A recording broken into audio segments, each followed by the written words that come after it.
American Catholic History is brought to you by the Star Quest Production Network and is made possible by our many generous patrons. If you'd like to support the podcast, please visit sqpn.com/give.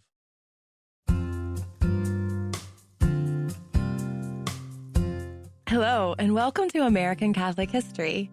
I'm Noelle Heaster-Crow. And I'm Tom Crow. Today we're going to be talking about Margaret Haughery, who's known as the most interesting woman in New Orleans. But Tom, she wasn't originally from New Orleans, was she? No, she was actually born in Ireland in 1813. When she was 5 years old, she emigrated to America with her parents and two of her siblings, and they came and settled in Baltimore. 4 years later, when she was 9, there was a yellow fever epidemic that broke out. Both of her parents and her younger sister died, and her older brother abandoned her. So here she was, 9 years old in a strange country. She had lost her entire family. She was taken in by a Welsh woman where she worked in her home to earn her keep. And then at 21 years old, she married another Irish immigrant named Charles Haughery. And Charles was a man with slightly fragile health. So they decided shortly after getting married that the best thing for his health would be to move to New Orleans. Strange they would move to New Orleans. I mean, it's so humid there and everything. Yeah, with the bayou and whatnot. Yeah, they have frequent epidemics in New Orleans with cholera and yellow fever and whatnot. The move actually did help Charles's health for a little while, but during this time, their daughter Frances was born. Shortly after Frances was born, there was another yellow fever outbreak. Charles decided, to avoid the problems that might cause for his health. He decided to take a voyage to Ireland. He thought that sea voyage could help his health. So he did, but it didn't. He actually died before arriving in Ireland. So here was Margaret alone with her daughter for just a very short time, though, because then her daughter died in short order. That's awful. I just don't know what I would do if that happened to me. I think I'd probably just curl up in a ball and decide to quit. Yeah, so she was 23 years old and she'd lost her entire family for a second time. She was actually recorded to have said, "My God, thou hast broken every tie. Thou hast stripped me of all. Again, I am all alone." She had thoughts of despair, but she didn't lose her faith. So what did she do in this situation? Well, she went to work as a laundress in the St. Charles Hotel, which was right across the street from an orphanage run by the Sisters of Charity. And she loved sitting during her breaks and watching the children play. Yeah, I bet she felt a lot of affinity to those orphans, being that she had lost her whole family a couple of times. Oh, sure. She had real compassion on the children. She actually began to donate her time and money to the orphanage, eventually donating up to 2/3 of her income.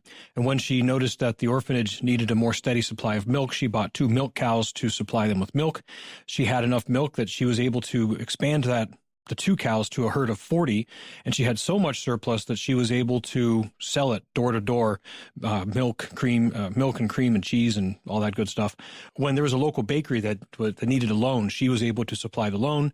Shortly thereafter, when the bakery was still having difficulty and was almost going to go into bankruptcy, she came in, took over, and almost overnight made it a wild success. She became known as the bread woman of New Orleans. She called it Margaret's Bread. Everyone around knew her bread business, even people who had never known that she had this previous dairy business. So, yeah, she really expanded what she was up to. Yeah, it sounds like Margaret was a really amazing businesswoman. Sure. But she never learned to read or write, did she? No. She just had this amazing drive to help. She wanted to help the orphans, especially since she herself had basically been an orphan twice. Over the course of her life, she actually paid to build 4 orphanages herself and donated lots of money to centers for women and families. She wanted to make sure also that all of them had programs for the children to learn how to read and write, and also things like sewing and other skills that the children could then use later in life to support themselves, to help out. So, but through all this success, Margaret just remained generous, right? She continued to give food to the poor. Yes. Everyone in New Orleans knew where to go when they were starving. Margaret could be found sitting she had this chair she would always sit in the doorway of her bakery. She could always be found there. She was happy to give out food. But if she gave out a loaf of bread, she would make sure she cut it in half so that it couldn't then be sold for money for alcohol or drugs or something else. So very generous, but also wise. She was street smart.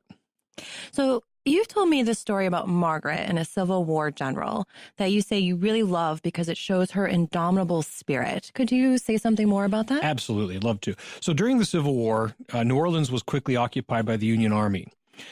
martial law was imposed, and the Union military commander, General Benjamin Franklin Butler, he had barriers erected, and he instituted curfews to limit the freedom of the populace to move around, to help keep down any possible insurrections.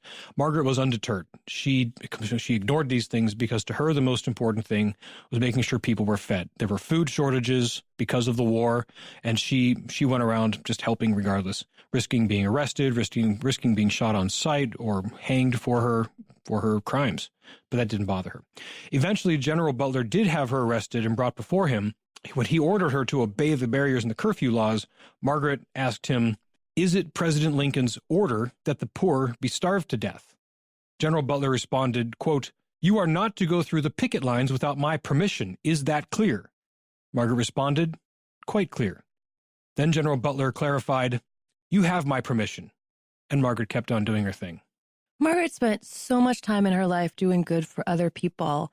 But let's talk about the end of her life. What happened then? So after the war, her bakery flourished and her fame spread. She was visited by people from all levels of society. The rich and powerful came to get her counsel. The poor came to her because they knew that she would help them.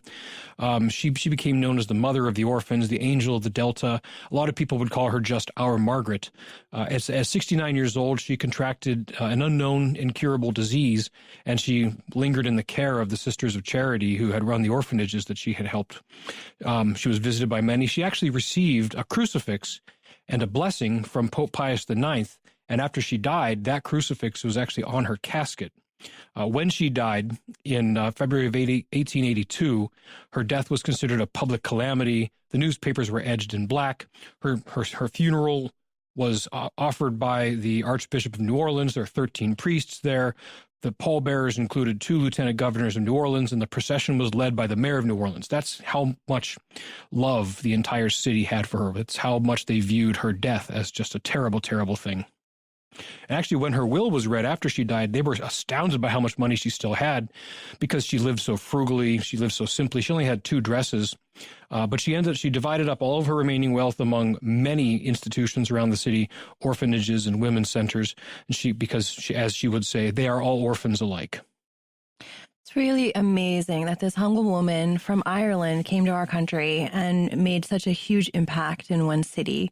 Margaret had such an impact, and that's why the first monument to a woman erected in the United States was erected in her honor in New Orleans. The monument wasn't paid for by public money, but by small donations from people like those orphans who she had helped. The monument depicts Margaret, a short, stout Irish woman seated in her chair with an orphan leaning in from a hug, showing that motherly spirit for which she was so well known. On the base of the monument is just one word, Margaret. No further identification was necessary. You've been listening to American Catholic History on the StarQuest Production Network. To learn more about today's topic, to find previous episodes, and to send feedback, please visit sqpn.com/history. You can email us at history@sqpn.com or follow StarQuest on social media at facebook.com/StarQuestMedia or on Twitter @SQPN.